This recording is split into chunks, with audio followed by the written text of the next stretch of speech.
नमस्कार दोस्तों, राधे राधे। एक बार फिर हमारे चैनल पर आप सभी का स्वागत है। दोस्तों, आज बात करेंगे आंवले की एकादशी के बारे में। इस दिन आंवले के पेड़ के नीचे भगवान विष्णु जी की पूजा करने का विधान है। दिन भर व्रत रखा जाता है और आंवले की एकादशी व्रत की कथा सुनी जाती है। हर व्रत में कथा सुनना जरूरी होता है, तभी उस व्रत का पूरा फल आपको प्राप्त होता है। आंवले की एकादशी व्रत करने से सभी पापों का नाश होता है और मोक्ष की प्राप्ति होती है। आइए सुनते हैं आंवले की एकादशी की व्रत कथा। एक बार की बात है, एक वैदिक नाम का नगर था। उस नगर में ब्राह्मण, वैश्य, क्षत्रिय, शूद्र चारों वर्ण बहुत ही आनंद पूर्वक रहते थे। नगर में सदैव धर्म ध्वजा गूंजा करती थी। उस नगर में पापी, दुराचारी, नास्तिक कोई नहीं था। उस नगर में चैत्र रथ नाम के चंद्रवंशी राजा राज करते थे। वह राजा बहुत ही विद्वान और धार्मिक थे। उस राज्य में कोई भी दरिद्र और कंजूस नहीं था। उस राज्य के सारे निवासी विष्णु जी के भक्त थे। वहां के निवासी वृद्ध से बालक तक सभी लोग एकादशी का व्रत करते थे।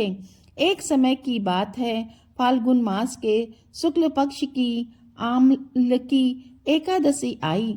राजा अपनी प्रजा के साथ मंदिर आए और कुंभ स्थापित करके धूप, दीप, नैवेद्य, पंचरत्न, छत्र आदि और पूरे विधि विधान से राजा ने एकादशी का पूजन किया और उन सभी ने आंवले के वृक्ष के नीचे भगवान विष्णु की स्तुति की। उन्होंने आंवले का पूजन इस प्रकार किया। उन्होंने कहा, हे धात्री, तुम ब्रह्मा स्वरूप हो, तुम ब्रह्म जी के द्वारा उत्पन्न हो और समस्त पापों को नाश करने वाले हो। तुमको नमस्कार है। अब तुम मेरा अर्घ स्वीकार करो। तुम श्री रामचंद्र जी के द्वारा सम्मानित हो। मैं आपकी प्रार्थना करता हूँ, आप मेरे समस्त पापों का हरण करो। उस देवालय में रात को सबने जागरण किया और रात के समय उस जगह एक बहेलिया आया। वह बहेलिया महापाप और महादुराचारी था।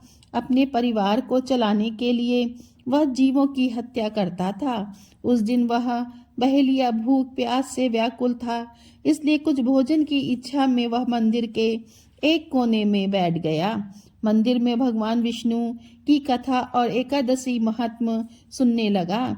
इस प्रकार उस बहेलिये ने अपनी पूरी रात अन्य लोगों के साथ जागरण करने में व्यतीत कर दी और प्रातःकाल होते ही सभी लोग अपने घर आ गए। इसी प्रकार वह बहेलिया भी अपने घर चला गया और उसने भोजन किया। कुछ समय बीतने के बाद उस बहेलिये की मृत्यु हो गई और आंवले की एकादशी के व्रत और जागरण के प्रभाव से उसने एक राजा के यहाँ जन्म लिया। उसका नाम वसुरथ रखा गया।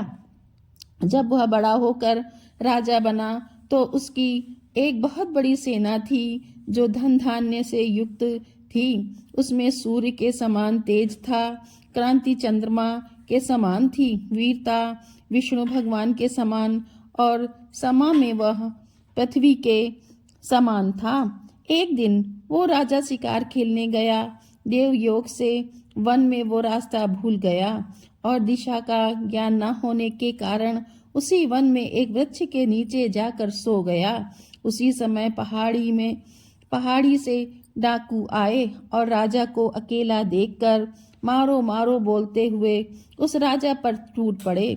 डाकू कहने लगे कि इस राजा ने हमारे माता पिता को, हमारे पुत्रों को, सभी संबंधियों को मारा है, इसलिए इस राजा को देश से निकाल दिया गया है, इसलिए हमें इसे मार देना चाहिए। और ऐसा कहकर वह उस राजा पर अस्त्र शस्त्र का प्रहार करने लगे। उनके अस्त्र शस्त्र राजा के शरीर पर गिरते ही नष्ट हो जाते थे और राजा को पुष्पों के समान प्रतीत होते थे।